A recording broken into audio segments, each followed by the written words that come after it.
ಈ ತುಲಾರಾಶಿಯ ಸ್ತ್ರೀಯರು ಧನಸ್ಸು ರಾಶಿಯ ಪುರುಷರೊಂದಿಗೆ ವೈವಾಹಿಕ ಜೀವನ ಸುಗಮಯವಾಗಿ ನಡೆಸ್ತಾ ಇರತಕ್ಕಂಥದ್ದು.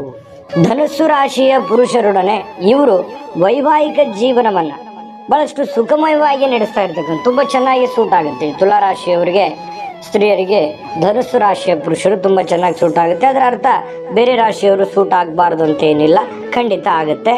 ಆದರೆ ಇವರು ತಮ್ಮ ಒಂದು ಪತಿಯ ಒಂದು ಪ್ರವೃತ್ತಿಯ ಮೇಲೆ ಸದಾ ಒಂದು ಗಮನವನ್ನು ಹರಿಸ್ತಕ್ಕಂಥ ಸಾಧ್ಯತೆ ಇರುತ್ತೆ. ಆದರೆ ಇವರು ಕೂಡ ಸದಾ ಆಕರ್ಷಕವಾಗಿ ಕಾಣ್ತಕ್ಕಂತಹ ಒಂದು ಪ್ರಯತ್ನವನ್ನು ಮಾಡ್ತಾ ಇರ್ತಾರೆ.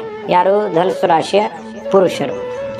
ಇನ್ನು ಈ ತುಲಾರಾಶಿಯ ಸ್ತ್ರೀಯರು ಮಧ್ಯಮ ಗಾತ್ರದ ಎತ್ತರ ಇರುತ್ತೆ, ಆಕಾರ ಇರುತ್ತೆ, ಹಾಗೂ ಕೋಮಲವಾಗಿರತಕ್ಕಂಥ ಶರೀರದವರಾಗಿರ್ತಾರೆ.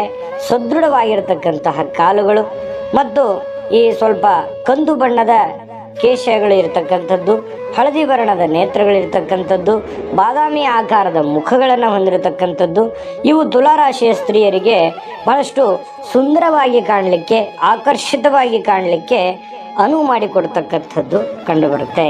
ಆಮೇಲೆ ಇವರ ಧ್ವನಿಯಲ್ಲಿ ಮೋಹಕವಾಗಿರ್ತಕ್ಕಂತಹ ಒಂದು ವಿಶೇಷವಾದಂತಹ ಧ್ವನಿ, ಹಾಡುಗಾರಿಕೆ, ಈ ರೀತಿಯಾಗಿರ್ತಕ್ಕಂಥ ಒಂದು ವಿಚಾರ ಇವರಲ್ಲಿ ಇರತಕ್ಕಂಥದ್ದು. ಇನ್ನು ಇವರಿಗೆ ಒಂದಿಷ್ಟು ಈ ಭಾಳಷ್ಟು ಇವರು ನಗುಮುಖದಲ್ಲಿ ಇರ್ತಕ್ಕಂಥದ್ದು.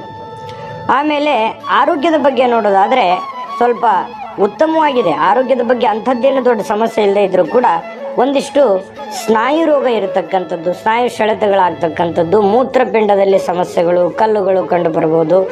ಇನ್ನೂ ಒಂದಿಷ್ಟು ಸಣ್ಣ ಪುಟ್ಟ ಸಮಸ್ಯೆಗಳು ಇರ್ತವೆ. ಆರೋಗ್ಯದ ಬಗ್ಗೆ ಕೂಡ ಗಮನ ಹರಿಸ್ತಕ್ಕಂಥದ್ದು ಒಳ್ಳೆಯದು. ನೋಡಿದ್ರಲ್ಲ ವೀಕ್ಷಕರೇ,